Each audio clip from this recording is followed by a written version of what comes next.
প্রিয় দেশবাসী, আপনারা শুনেছেন আমি স্টারলিংকের প্রতিষ্ঠাতা এবং বিশ্বের শীর্ষ ধনকুবের স্পেস এক্স ও টেসলার মালিক এলন মাস্কের সঙ্গে ফোনে আলাপ করে বাংলাদেশে স্টারলিংকের কার্যক্রম শুরু করার আহ্বান জানিয়েছি।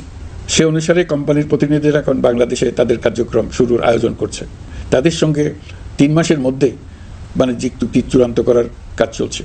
স্টারলিংকের মাধ্যমে স্বল্প মূল্যে উচ্চগতির ইন্টারনেট বাংলাদেশের ডিজিটাল জগতে একটা বিপ্লব আনবে।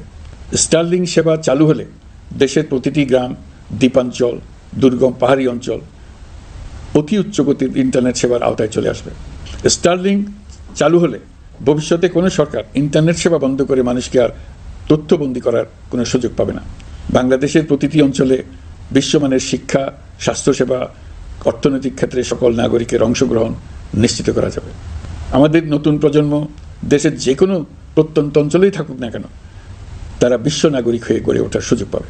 সরকার যুব উদ্যোক্তা নীতি 2025 প্রণয়ন করেছে। এর লক্ষ্য হবে সামাজিক, অর্থনৈতিক ও পরিবেশগত অগ্রগতির মূল চালক হিসেবে তরুণ তরুণীদের ক্ষমতায়ন করা। এই নীতি টেকসই উন্নয়ন লক্ষ্যমাত্রা অর্জনের উপায় হিসেবে সফল উদ্যোক্তা তৈরিতে সহায়ক হবে। সামাজিক ও অর্থনৈতিক ক্ষেত্রে তরুণ উদ্যোক্তাদের অবদানকে স্বীকৃতি দেওয়া হবে।